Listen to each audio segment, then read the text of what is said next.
Welcome to The Pivot, stories of people who made a change. My name is Andrew Osenga. My guest today is Claude Atcho. He's an author, he's an Anglican priest, and he's a dude who loves basketball and books. He really likes books. He's written 2 books. The first was called Reading Black Books, How African American Literature Can Make Our Faith More Whole and Just. It's amazing. It is an amazing book. I cannot recommend it highly enough. And his second book just came out. It's called Rhythms of Faith.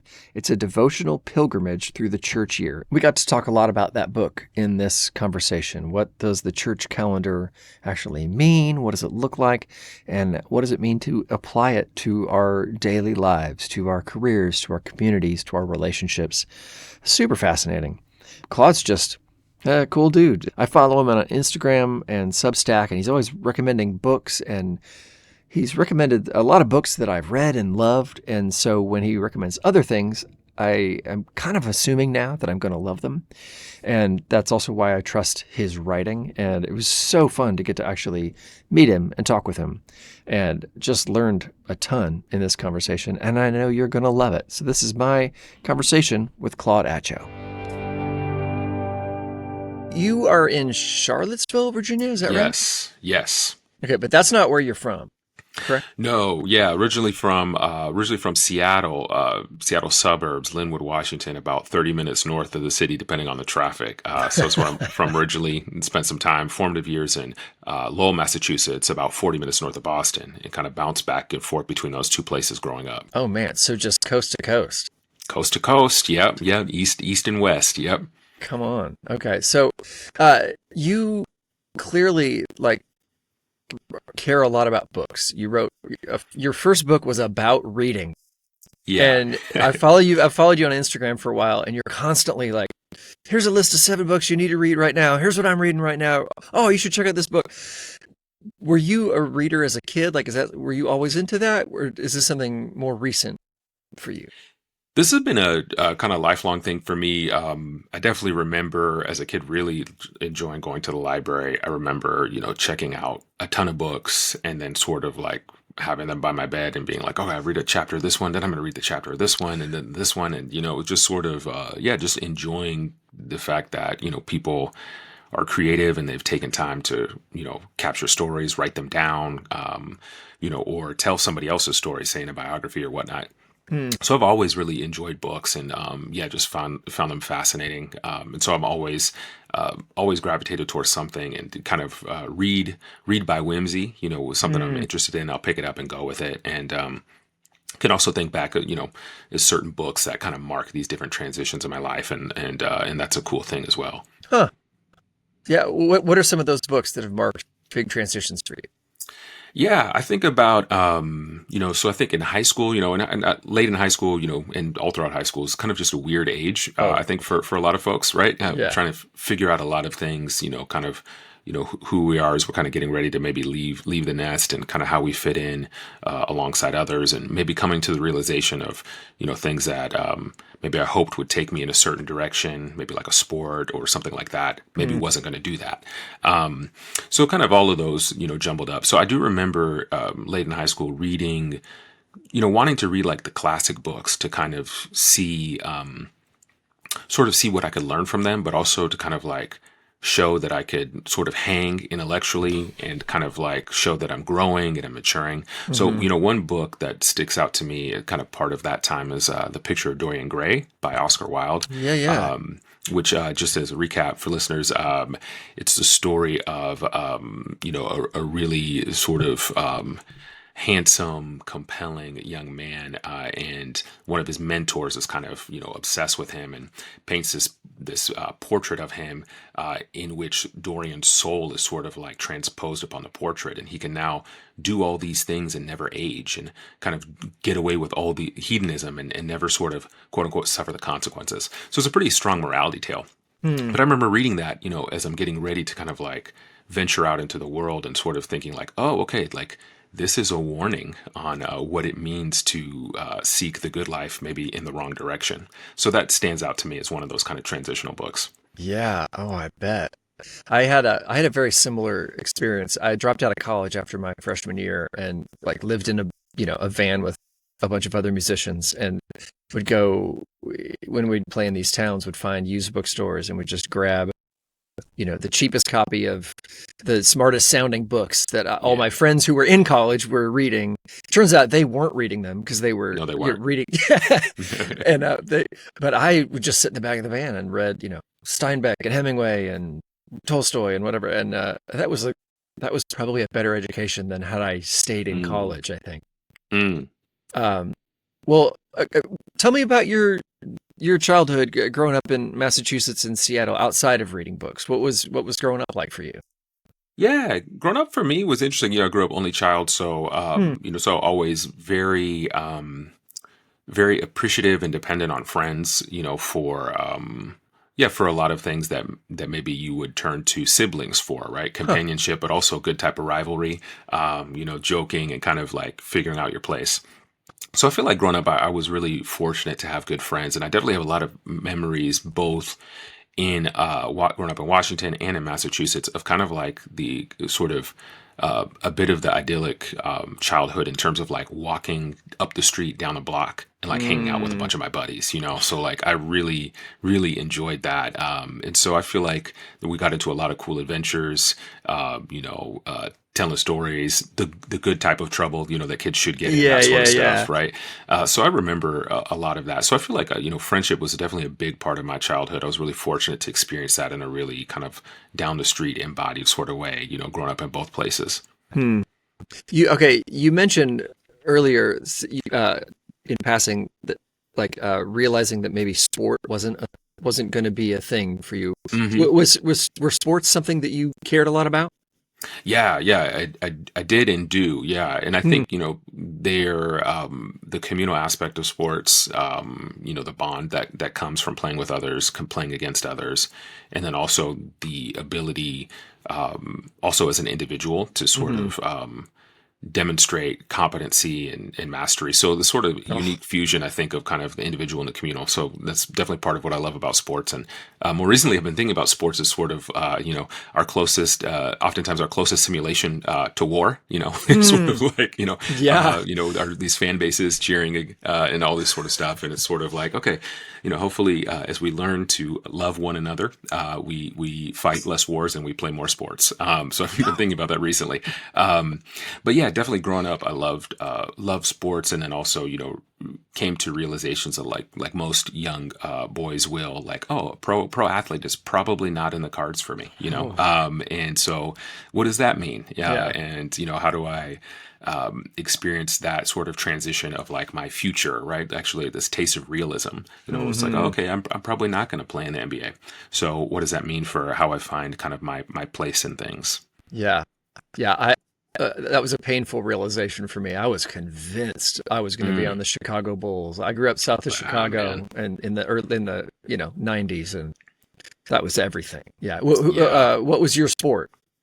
Oh man, basketball and baseball. So yeah, I grew up in Seattle. The Supersonics teams that lost to the Bulls in '96. That was peak childhood for me as well. And Seattle Mariners of Ken Griffey Jr. and all that sort of stuff, and kind of late '90s glory days for Seattle sports. So you had great teams, like right down the really street. Good teams. Yeah, that's right. Oh. Yeah, really good teams. So those were a huge bond, I feel like, with myself and my friends, and just in the area. The way to see kind of the whole region really rally around those teams was really neat. And yeah, I feel like that's part of, I think part of the beauty of sports. Obviously it can be idolatrous as well, but I think there is something beautiful about the way it does bring people together, in really the type of experiences you really don't find outside of, deep religious communities. So definitely a big part of my childhood. So at what point did your interest shift towards becoming a priest? I mean, I'm going to be in the NBA. Nah, I'm going to be a priest. That's a pretty big shift. Yeah. I think, for me, I was talking a little bit about my interest in books. That came first. So I think in terms of kind of like vocation or sort of even just kind of job, I was leaning toward English teacher, high school English teacher, coach basketball in high school, kind of dream job, the way to, again, be connected with others, be a mentor, be in community, and engage with material that I love and I think is, can be transformative for people. Right book, right time, I think can change somebody's life. And so I definitely wanted to be a part of that.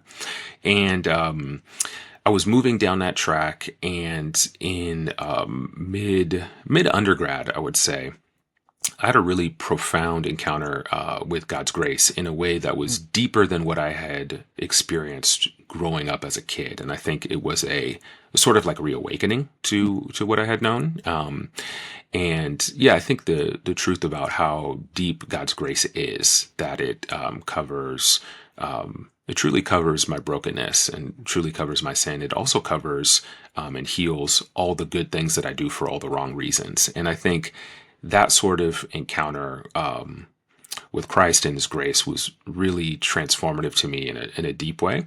And I think out of that, I had new desires kind of emerging to take my friends through a Bible study, or especially growing up in Seattle, a lot of my buddies, church was really not a thing that people did, for some of my friends in their circles, and so it really felt like, to me, it was I felt obligated, and I felt very eager to help them to think about the person of Jesus, and if they were gonna refuse that and Him, to at least sort of like receive the debrief, kind of like at least make sure you got the information, think about this a little bit, and if you decide you make you're your own person, you're gonna have to make your decision. But I feel very compelled to help you at least consider this. And if you want to move in this new direction, let's talk about that. So those were new things for me, new desires for me that I never really had before. And it kind of spilled over into thinking about moving into ministry. And then that kind of set me down that path, much to certainly not to my chagrin, but definitely a bit to my surprise. It was not something that I, was really set on. But it felt like the direction for me. Really? Was it a sudden sort of change, surprise, or was it a kind of a gradual thing? It felt a little bit gradual. I think, doing, Bible studies and stuff like that. I didn't know what I was doing, but just, trying to gather people and bring people together in that way. And then I heard that from others who sort of like, oh man, you're like, you're going to be like a pastor, or some of this stuff. You know how college buddies do, right? They're just with nicknames and titles and stuff like that. And so, people started saying that, and, it's like, oh yeah, maybe I should think about that, and then actually connected with real mentors who really knew, what they're talking about, and, began to learn from them and try to chart that path. Wow. So at what point did you decide, I'm going to write books too? Yeah, I think so I studied English literature for undergrad and my grad degree as well. So I've always wanted to write a book, and interestingly enough, the situation that I was in when COVID really hit in the spring of 2020, it was very fortunate to be in a large church environment, and because of that, we had some stability, and I was able to kind of keep my job. But at the same time, it was interesting because there wasn't a lot we could do other than calling and texting people, at least for that first stretch. Yeah. And yeah, I just had this sense of okay, this is the time for me to start writing some stuff. And studying literature in undergrad, I had always had great professors, and really enjoyed my school and my program and my classmates. But I didn't go to Christian college or anything like that. And so I'd always left my courses wondering, what was it like? How should I think about this literature at the intersection of both my literary studies, but also my faith as a disciple of Jesus? And that was just something I always was sort of lingering in the back of my mind through all of my coursework. And through that kind of period of spring 2020, just with some of that space that I was, privileged to be afforded with, I started kind of writing around those ideas, and yeah, just sort of kind of emerged with a couple preliminary essays, and then felt like, okay, I think maybe this is actually a book about African American literature and how to read it both in a literary lens, but also in a faith lens as a disciple. And so, yeah, that honestly, that's really how it came about. I couldn't have foreseen, having a study leave or something like that. It was sort of providential in that way for my circumstances. Oh, that's really interesting. So your first book, which was Reading Black Books, it came out that way, sort of gradually to Yes. Yeah. Okay, sorry. It did, yeah. It did in the sense of sort of like, I think I've realized in hindsight, some of the questions that are a part of that book I've been thinking about for a long time. Hmm. And then in 2020, it felt like I had sort of the impetus and space. And also, remember all the protests, George Floyd, everything that was Yeah. going Oh, on. yeah. Right. I was trying to process these ideas as well. And I was seeing kind of all these people post, all sorts of stuff, some helpful, some less helpful, all the sort of, yeah, just content, right? As deluge of content. And I just remember thinking, it's like, there's a lot of people who've written about this stuff in literature, you know, before 2 weeks ago. And, if we haven't learned what they had to say, but maybe we should revisit these things. Mm-hmm. And I think that might change our conversation. That might give us a different type of fuel for the right type of work to be done in our neighborhoods and more broadly. So I remember thinking that. And then that was sort of a bit of the catalyst to start writing, returning to those stories, rereading them, and kind of writing them fresh, or writing on them freshly, rather. Yeah. Well, I was curious if you had sort of a specific audience in mind for that book, like who it was written for. And but that's which now I don't even really know how I would ask that question, because Yeah. you didn't write it sort of one at a time like that. Yeah. Yeah. I think the audience, I'm realizing I may have had an intended audience, and then there's the actual audience, so there are people who told me, it's like, man, I've read that book, and it's like, I got to read it slowly, it's dense. And, I'm now realizing that was not my intent. But, first time around, I think, did the best that I could. I mean, I really wanted to write it for Christians who wanted to think about both literature and how literature can form us, and how story matters and story can form us, particularly when we put stories in conversation with the story of the kingdom.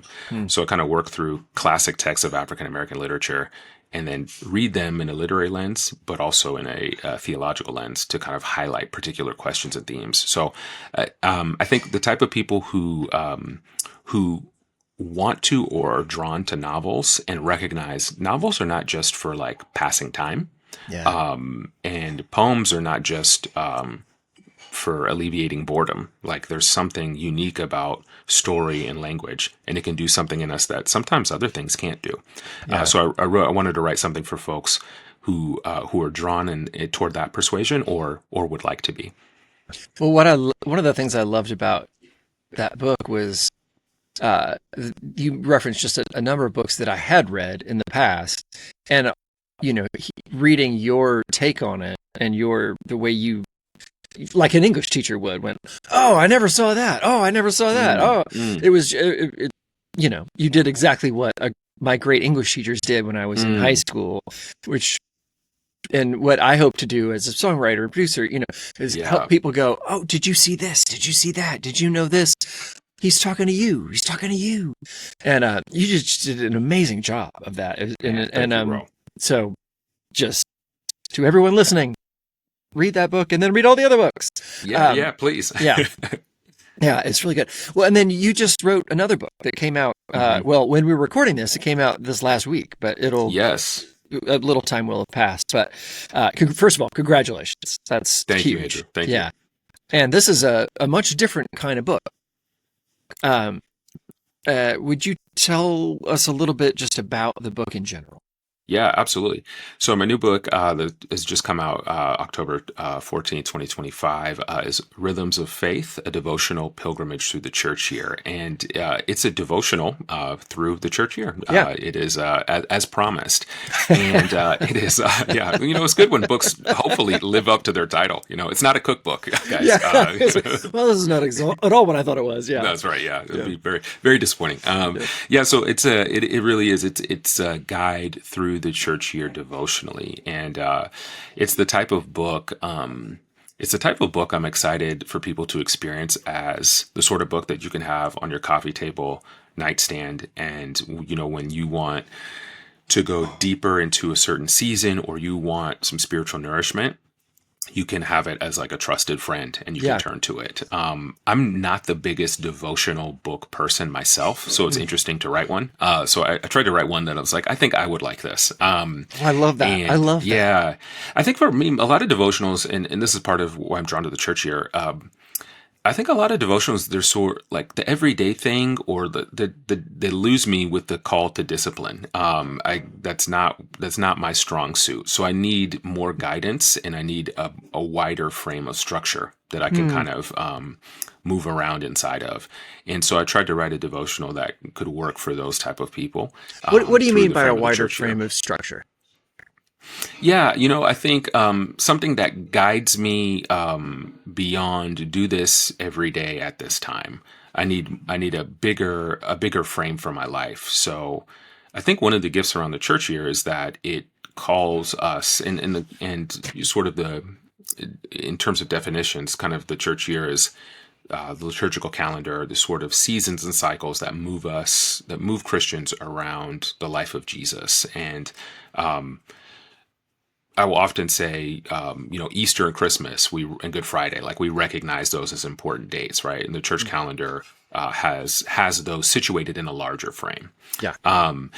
And so, I think about the wider structure that the church year offers that I find really helpful is it moves me beyond conceiving my year through the lens of, Christmas break, March Madness, New Year's Day, and 4th of July, and then like, when is my birthday? It sort of pushes me to like situate time in a higher frame around the story of Jesus. And I need that. Otherwise, I will live by the other form of time. I will sort of like conceive of my life as a movement between like my favorite vacations, the most stressful times of the year, my birthday, and like sports, sports playoffs or something like that. Sure. So I need something that can guide me into the type of life that I actually deep down really want to live, but I usually do not have enough. I don't have enough discipline to really push myself in that direction without a guide. Yeah. Well, I resonate with that deeply. So I released my first book a week before yours came out, which All so right. I was really I feel very similar as you were talking about the desire to write a book, and mine touches on similar themes. And I am a member of an ACNA church, and I know you're a priest in the ACNA. And I have a couple chapters of how I discovered like the practices and the calendar and the church calendar, and I sort of breezed past it pretty quick, and I spend sort of 2 pages on, hey, this is what it is, and if you've never heard of it, here's a real quick brief overview, and it's beautiful, and you look in the footnotes and you can learn more. For people who've never heard of this, or they've noticed some things about it, would you take a minute and talk us through like what are like the colors and the seasons? Like, what are people talking about when they mean the church calendar? What does it actually mean? Yeah. So I think, it's helpful to kind of recognize the sort of long-standing basis of this sacred way of keeping time. So, one of the 10 commandments is remember the Sabbath day and keep it holy. And then you see all throughout the Old Testament, we can debate, different ways that Christians do that.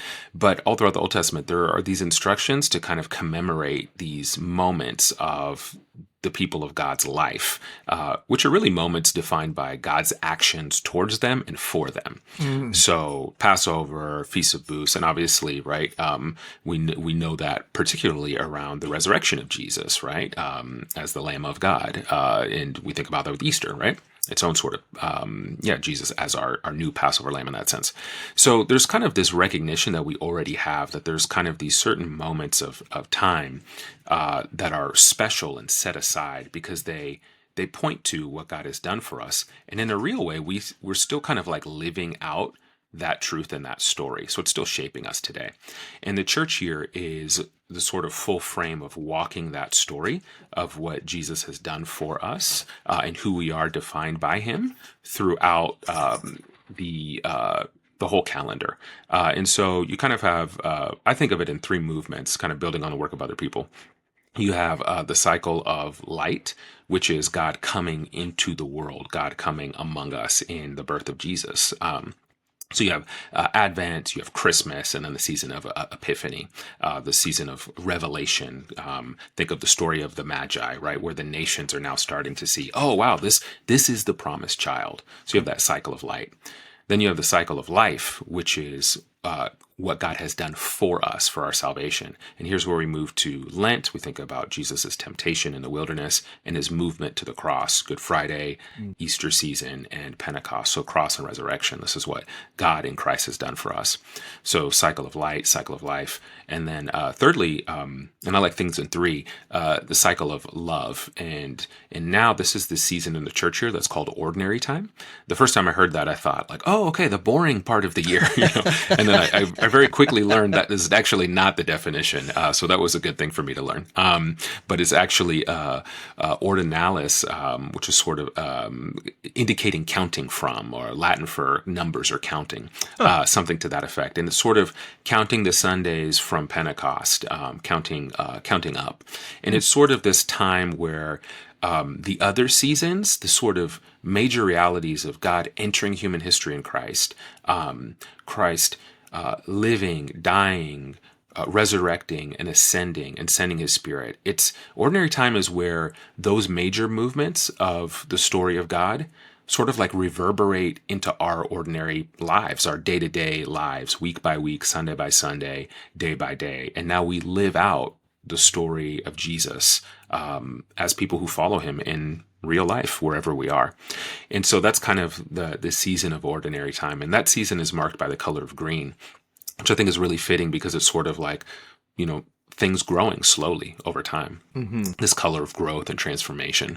And so you move through that season, and then you come back around to Advent. The cycle of light, it sort of picks up again, and you go through the year, go through the story again, and you meet these seasons that have these different themes. They're deep, but they're the same. But we ourselves are different every time we enter the story. And so, in Advent, a season that emphasizes waiting, longing, and lament and hope. Sometimes, you really need that note of waiting, right? Depending on where you are as that season comes around. So I think in that way, the church year is a gift, and God meets us and forms us in that in a really powerful way, individually and communally. Yeah. So in your book, thank you, by the way, thank you for walking us through that. That's really beautiful. How do you guide people through that as a pastor? How do you guide people through that in your book? Yeah, so in the book, in the book is a lot of outflow of trying to guide people through this, starting with myself and in my church. So the book is kind of one like tentacle of trying to do that. So each season I have an intro to the season, kind of situating its themes and then suggested practices, noting a few of the significant days of feasting or celebration or days of reflection or fasting. And so there's an intro for each season. And then the devotional setup, you can use it in a daily way, but I think it's best used in a weekly sense. So to try to take people each week through a season with a reflection from a set of scriptures, with a prayer that fits for that week, and then questions for them to consider afterwards. So it is a devotional in a natural sense, right? There's an entry for sort of each week. You could break it up and do it in a daily way, but weekly I think is best. And then there's a way for you to reflect, and then you kind of mark time week by week, season by season. That's really beautiful. Well, this makes me curious. Were you raised in this kind of tradition? Like, how did you find this tradition? Yeah, I was not raised in this. And yeah, I found this sort of by need, I think, and kind of a need and maybe even desperation.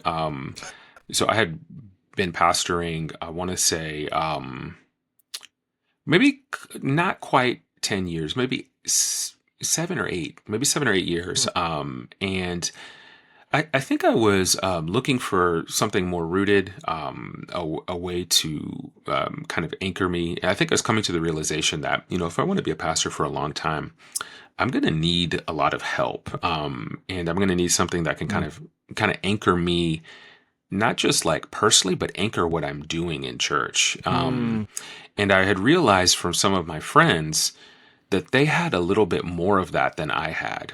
So my church story, started kind of in non-denom church context, moved into Baptist context, moved back into a non-denom context. And I think I realized some of my Baptist friends, they had a little bit more of an anchoring than I did, in a non-denom context. And I realized, that I needed that.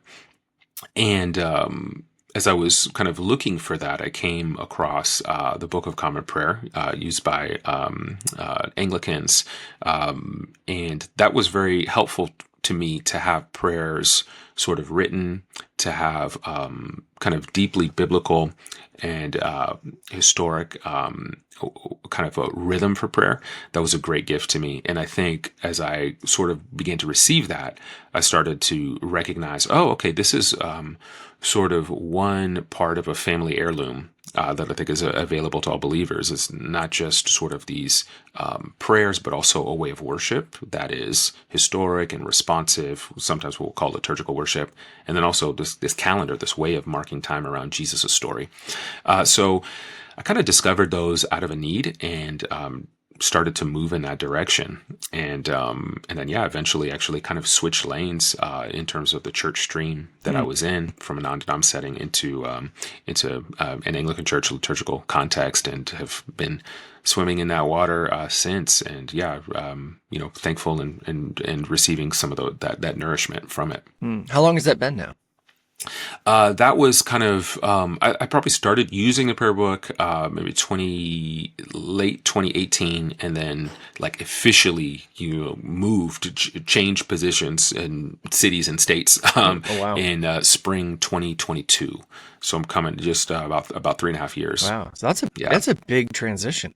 Yeah, for sure. Yeah, it was a lot of, it was really interesting to move from a pastoral context where I felt very competent, and then to move into a context where it was like, okay, a lot of the main stuff of pastoring I know, but there's a lot of stuff I don't know, and I'm starting over. So that was a really unique experience, where it's sort of like, okay, somebody might ask me this question, and it's like, I actually would, I have no idea. I don't know why we do this or what that means. So it was really interesting to go from kind of feeling maybe inappropriately a sort of mastery over what we do, and then coming into something, and it's like, okay, I know the main things, but there's a lot that I'm beginning to learn. So the humbling, I think, was also good for me, and I'm in a lot of ways still in that spot. Yeah. What did you learn about yourself in that process of finding yourself not knowing all those answers and kind of being a beginner in leadership? Yeah, I think I learned that that's hard for me to do. I think that I can use competence as like a shield, and kind of like protect myself from feeling out of control or vulnerable. And so like knowing things, knowing what's happening, knowing what to do is a way of can be a way of control, right? And kind of like detachment, actually. So I think starting as a learner, I had to be present to everything in a new way, and I think that was good for me. And I'm still learning to do that. And I think I also learned a lot about people. That people are very gracious. They're happy to to see you. They're happy to see me make mistakes, and but also just like we're lighthearted about things, right? And gracious, and we can smile and laugh at things.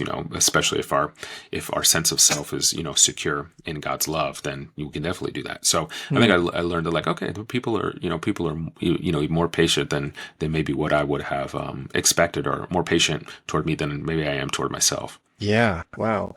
How did your friends and family react when you felt like, hey, I think that as I'm reading these different kinds of books and the Book of Common Prayer, and feeling like I'm needing this different kind of anchoring, to use your word, in my pastoral work, I think that might mean I need to change jobs and change cities. Yeah. How do you bring that conversation up? How do people respond? What was that like? That was hard. Yeah. That was tough. Yeah, I mean, I think people were very supportive. The church that I was a part of at the time was going through a lot of change, and so it was hard for me, in the sense to sort of be like, okay, I'm going to be another, plank, sort of Oh, like so people had already been kind of, yeah. Oh, yeah, oh, man. Yeah. We got a whole, yeah. I mean, I don't know. that's We tough. like our pastoral staff maybe dropped by half. And yeah, so all sorts of stuff. So I think in some senses it was sort of, yeah, I think I can, one of my faults is to kind of go along to get along. So I think it was a real challenge. It was a good challenge for me to say, you know what, like, no, we need this change is what I need to do. And like my default would actually be to stay. It would be, and as risky as this change is to move from working at a, large church, set And set where were salaries, you? Memphis, Tennessee. Oh, okay. Yeah, Yeah. yeah. Yeah, so, to move from a large church, kind of stable, financially, into kind of church planting in a new tradition, it was sort of like this on paper really is probably not a In great, in 2022. yeah, in 2020, this is not a great decision, perhaps. But it did. It felt like, I think this is the right thing, and it felt like, oh, I think, for us, for our family, it was like, I think this is the right thing, partly because in some senses it's like not the thing that makes the most sense. So I think Hmm.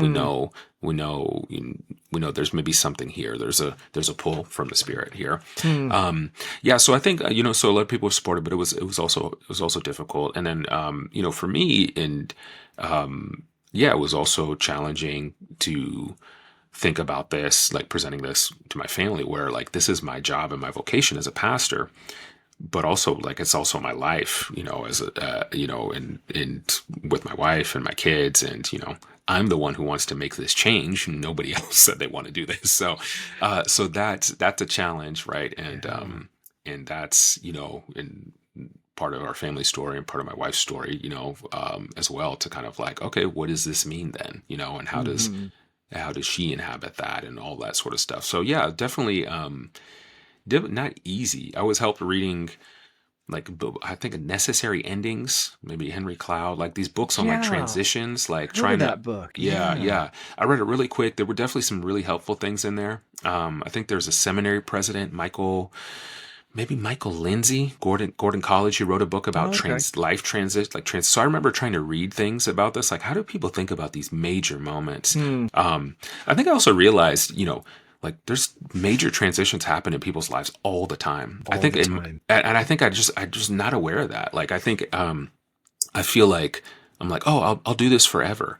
And it's like, no, I won't. Like this is like, oh, we have this. I'll have this. It's like, no, I won't. Like I don't. I hope to have a good long run, wherever I go. But this is happening all the time.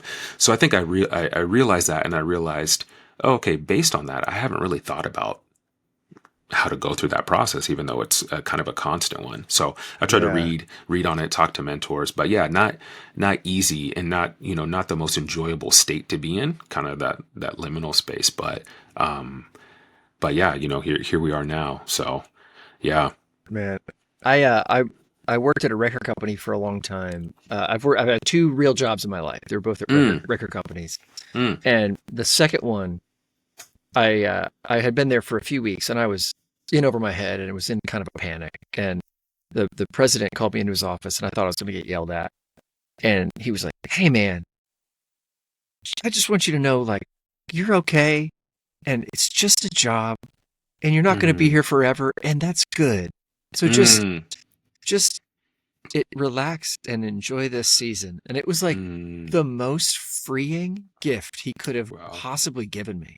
Mm, Uh, and I feel like that's a thing that I can't imagine most bosses would have said to yeah. their employee. It's Right. they usually, I feel like, demand more of us than we have to give. But Yeah. that anyway, uh, Mm, just for whatever reason that came to my head is what a mm. gift that Yeah, was. it's a powerful word. Yeah. Yeah. Um, but yeah, necessary endings. That is so true. So now you guys are you're in Virginia. How old are your kids now? You got how many kids? Yeah. 3, 13, 10, and 6. Okay, yeah. So those are good times to make a move, I guess, right before they sort of get really Yeah. established in their own lives. I'm curious of how. how this idea of shifting in our life and our careers and moves, whether they're with our jobs or even these ideas of evolving faith, whether that's a crisis of faith or just a need for something deeper or something different within um, within our same faith. How does that relate to these ideas of the rhythms of practice that that you're leading us into in this book, and these ideas of the church calendar and these kind of older traditions that our culture has largely forgotten? Like, how do those Mm, speak together? mm. Yeah, I mean, I think the church year, it's both consistent and fresh, so it's sort of, it's helpful, I think, where people are sort of maybe looking for yeah, more rootedness, something that feels deeper, but also new and fresh, but at the same time is moving you in the same direction, still moving you toward and with Christ.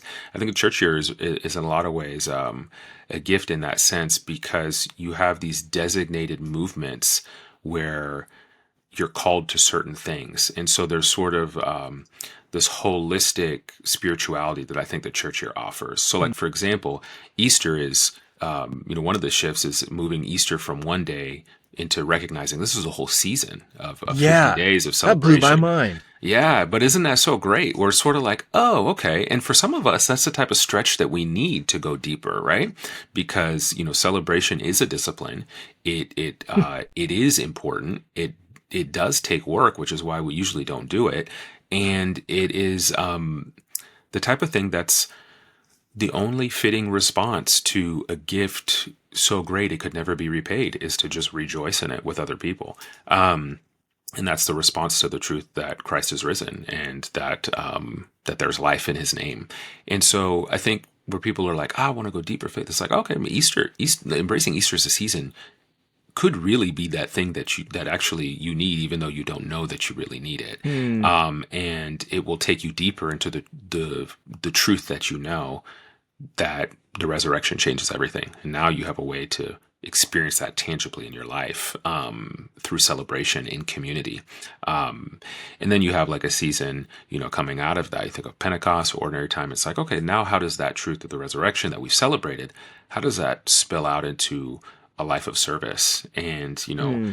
here's what service means, right? It's giving to the poor, serving the poor, loving our neighbors, and it kind of there's a tradition to that, and there's Hmm. practices that are connected to that, and that can help us sometimes where we sort of sense, I want more, I desire to go deeper in my faith, but we sort of stand and look around. We don't know what step to take. I think the year can guide us. Likewise, Hmm.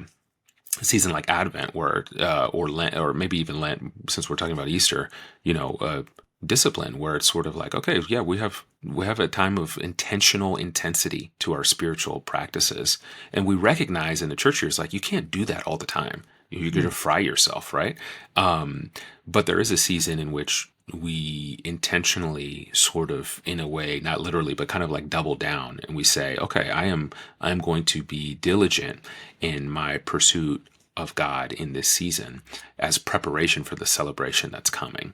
Hmm. And I think those are just moves that most people, we can't make those on our own. And I think the church year helps us to go deeper by calling us into these different emphases and practices of our faith in these seasons, right? Movement by movement. So there's sort of this, you know, rootedness, but it's always new as we come back around. So I think in a lot of ways that's a gift to folks, and you could even sort of think of your temperament, which season comes naturally to you, and that's a huge Hmm. gift. You can also think of like, which would be the hardest for me, and it's like, well, that's there too, and that's a gift because it's going to call you, beyond yourself in a way. Hmm. That's cool. Uh, well, let me shift gears a little bit. We talked about you being a kid and your love of reading as a kid. Now that you're a parent and you've got these kids running around your house, I see you've got a shelf of books behind you. I know you're constantly telling people what books they ought to read. You got to read this. You got to read that. What's it like to parent kids with your love for reading? what kind of books did you read to them when they were little? Now that they're reading on their own, how do you foster that in your home? What does that look like? Yeah, it's a lot of fun. What's cool, my middle son is reading my copy of Ender's Game that my fifth Dude, grade I teacher gave me. love that book. Yeah, yeah. Isn't that so good? Yeah, I remember my teacher, in blessed memory, just passed away recently, Mr. G, Wayne Gustafson. He was an awesome teacher, great man. And I remember him giving me a copy of Ender's Game. And so that's still the copy that I have. So my middle son is reading it, which is really special. So, yeah, so I think it's, right book, right time. We still read aloud quite a bit. So anything from Jesus Storybook Bible, Sally Lloyd Jones, Thoughts to Make Your Heart Sing by Sally Lloyd Jones. Yeah, just great. Great for everybody. Everybody. Just doing that. I love Mo Willems, Gerald and Piggy picture books. My 6-year-old, Knuffle so Bunny. good. Come on. Yeah, so good, man. Yeah, there's just so much great stuff, man. I'm at the library constantly, and I think there's no shortage of great stuff to read. So constantly trying to do that. Of course, Narnia, The Hobbit, those sort of things. Wing Feather Saga, all that sort of stuff. We've enjoyed reading. My oldest son, it's interesting. He's getting more into young adult literature. So he just read The Hate You Give by Angie Thomas, which was a big book, I want to say in like 2016. I know that. And so that's been it's good for him. It's sort of like, I don't know if every parent would have, their seventh grader read that, but it's like, I want you to read this and I want you to talk about this with me, while you're in this house. And so he's able to do a little bit more of that. So that's new ground. That's been exciting.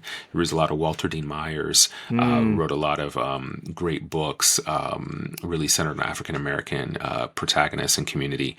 But yeah, so one of my challenges is not forcing him to read the books that I think he should read. It's like, hey, you got to read this. You got to read this. Yeah. This is more like, okay, as long as you're reading something, you find something, you read it, you enjoy. So, but it's a ton of fun, and car trips with the audiobook or somebody reading out loud, man, it's just cool. It's just a great way to share imagination and story together. I love that.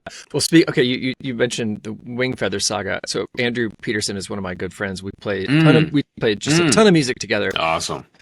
My copy of Ender's Game, he gave me. We were on an airplane together, and he was like, we were flying somewhere to play music, and he walked in a book. He saw a copy in a bookstore and in an airport, and he bought it for me. He's like, "You need to read this book," and he handed it to me, and then he was like, "Wait." And he took it back and he looked at it because it was some terrible cover. Like the cover was just so atrocious.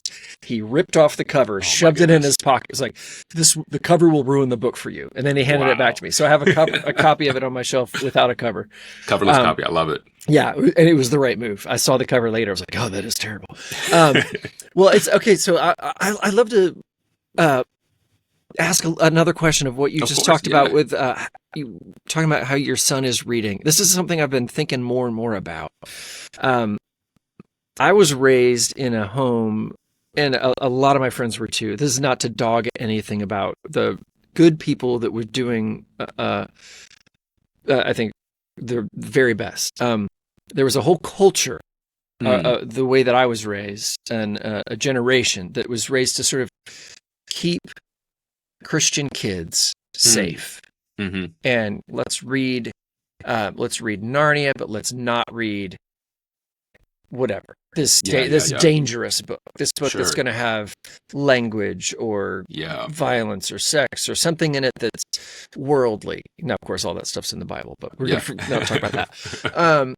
Right. And then I see now that two things happen. One, some of the quote unquote Christian books that we were handed, or Christian media or music or whatever, was also not good.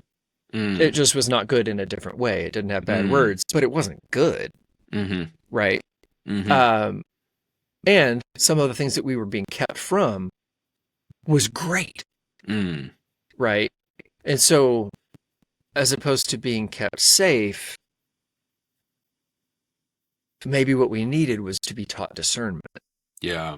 And it sounds like that's maybe what you're kind of thinking about or doing with your son is saying, "Hey, read this. Let's talk about it." Or what is that process like for you as he's getting into, and not to get super into your parenting and your relationship, but like I see that you're recommending books to people that are going to be challenging and going to ask people real questions. How do you approach that? Yeah, I think that discernment piece. Yeah, I think that's spot on. I think I probably overlook and take for granted, sort of my philosophy of engagement with books. That like not everybody does that. So I probably need to be more aware. But I think in my context and with people at my church, they're sort of like, like I love that. Our pastors recommend we read novels like this. Like that means a lot to me. Amazing. So I think that's like my default. So I think I just, maybe, I'm just not aware. I'm not as aware, that others, think differently, and that's okay. I think we should follow our conscience. We should also be discerning as well. I think I do. I think there's just so much to be. I value conversation. I think, and I think if the art is good, then there's probably a good conversation to be had, because I think they're going to be thinking about things that matter, and they're going to be talking about things that my son is going to see or experience or be around others who are going to see that, or it's part of the story of our culture, our country, or something like that. And so I want him to be aware of these things and to know how God's truth speaks to that, And so I think in order to have that intersection, you have to have that encounter as well. So I kind of think in that direction a little bit. And I think there's definitely, even in my reading engagement, there's some stuff that I'm like, oh, I've heard great things about this novel, and I'll pick it up and skim through it at the library. And it's like, man, this might be a great novel. It's like, I don't think I can read this. I've definitely had that experience too. I still have that experience, and it's like it kind of makes me sad. But I don't think this one's for me. So I definitely would love to see. My kids grow to be able to kind of inhabit that with that kind of appreciation, and I like the discernment that you speak about. So I'd love for them to be able to make that type of call. As they get older, having sort of been. Cultivating those muscles a little bit. Well, it sounds like you're doing that, and that's beautiful, man. It's really beautiful. It was really such a joy to talk with you today, Claude, and I'm really excited about the new book. I think it's going to be a gift to so many people, and in time for Christmas too, right? Yeah, in time for Christmas. Yeah, in time for Advent. Makes a great gift, all of that. This has been a pleasure, Andrew. Well, if people want to find you and they want to find the book, we'll put the stuff in the show notes. But how can they find you? Yeah, so I'm definitely on social media to a decent extent. So Instagram, I do share a lot of book recommendations. I mostly do my kind of online sort of writing or sharing on Substack. And my Substack, you can find it under my name, Claude Atcho. It's called Good Things. So I'm usually trying to recommend good things, highlighting good things, the type of art, movies, books, theology that I think is worth contemplating, reflecting on. So that's probably the best place to find me. Yeah, and if people are in Charlottesville, Virginia on a Sunday morning, where should they spend their Sunday morning? Absolutely, yeah. Come, a lot of good churches in the city. We would love if you come see us too. Church of the Resurrection. ResurrectionSeaville.com. We meet Sundays 10 a.m. So we'd love to have you. Yeah, absolutely. That was beautifully done. Man, thank you so much for talking with me today. It's a real treat. Yeah, this is a blast, Andrew. Thank you. All right, thank you.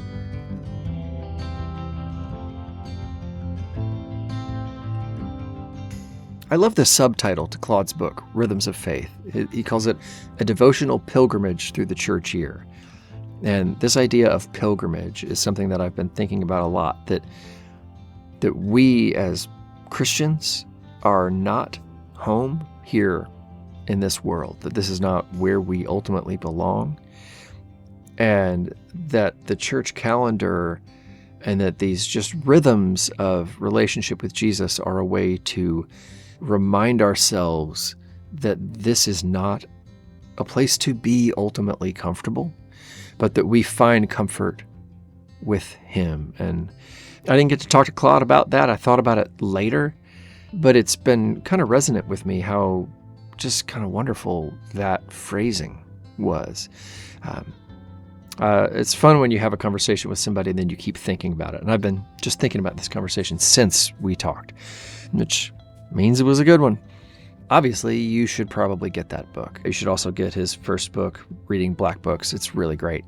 If you want to get a book that's not as good, you can get mine. It's called How to Remember: Forgotten Pathways to an Authentic Faith. If you have gotten it and you have read it, first of all, thank you. Second, would you leave me a review on Amazon? That would be so helpful to help other people find it. Thank you for that. Finally, please subscribe to my Substack. That's where I write every week about faith and culture and church and music and 7 things I think are cool and who knows what else. I write about tons of stuff. That's also where we can be in touch about the podcast, and you can find my email there and all sorts of things. But Substack is kind of where I am on the internet and would love to be in touch with you there. So subscribe to my Substack and let's be friends. Guys, thank you so much for being here, hanging out with me and Claude. And we're going to be back next week with another great episode. It's been so fun just to make this show for you. Hope you enjoyed it. And that's it for us today. So now, go do something awesome.